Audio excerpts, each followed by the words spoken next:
ಆಹಾ, ಬೆಳಕುಳ್ಳ ಬಾಲದ ಬಿಳುಚುಕ್ಕಿ ಸಾವಿನ ಹಸಿವಿಗೆ ಭೂಮಿಗೆ ಧುಮುಕುವಂತೆ ಧುಮುಕಿದನು ಅಶ್ವತ್ಥಾಮ ಪಾಂಡವರ ಶಿಬಿರಕ್ಕೆ.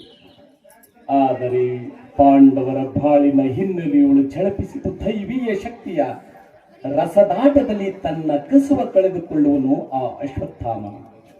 ಎಲೆಯಲವು ಅಶ್ವತ್ಥಾಮ, ಕೇವಲ ಕೌರವ ಪಾಂಡವರ ಯುದ್ಧವಲ್ಲ ಆ ಕುರುಕ್ಷೇತ್ರ, ಸಾಮ್ರಾಜ್ಯವಾದಿಗಳ ಸಂಗಮವಲ್ಲ ಆ ಕುರುಕ್ಷೇತ್ರ. ಆ ಕುರುಕ್ಷೇತ್ರದಲ್ಲಿ ಒಟ್ಟುಗೂಡಿದ ಮನುಷ್ಯತ್ವ, ವಿದ್ವಾಂಸ ಶಕ್ತಿಗಳ ಮೆಟ್ಟಿ ಮನುಷ್ಯತ್ವ ಮುಂದಣ ಮೇಲ್ಮಟ್ಟಕ್ಕೇರುವುದು ಮಾನವ ಸಮಾಜ. ಆ ಕುರುಕ್ಷೇತ್ರದೊಳಗಿಂದ ಹೊರಹೊಮ್ಮಿ ಹರಿಯುತ್ತಿರುವ ಪ್ರಭಾ ಮಾಯಿನಿಯೋಳ್ ಒಳಗೆದ್ದು ಮಾರ್ಪಾಡಾಗುವುದು ಈ ಭೂಮಂಡಲ ನವಸೃಷ್ಟಿಯಾಗಿದೆ.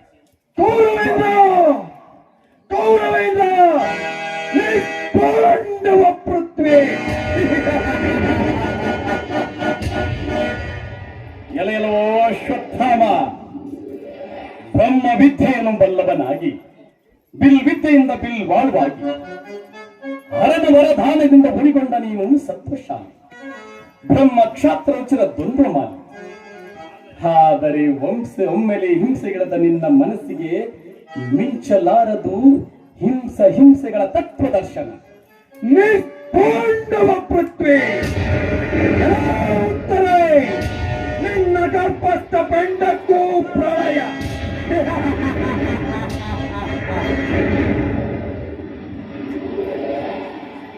ಆತ್ಮದಂ ಪತನ.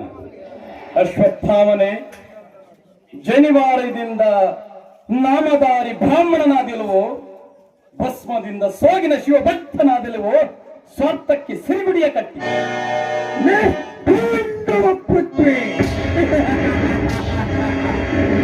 ಪಾಂಡವ ಪೃಥ್ವಿ.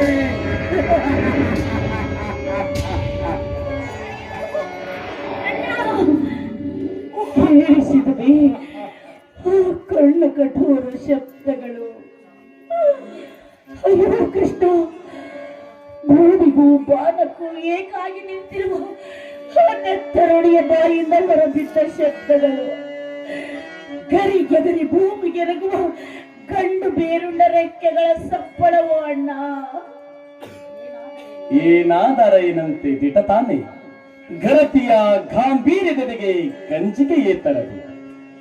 ಈ ನಶ್ವರ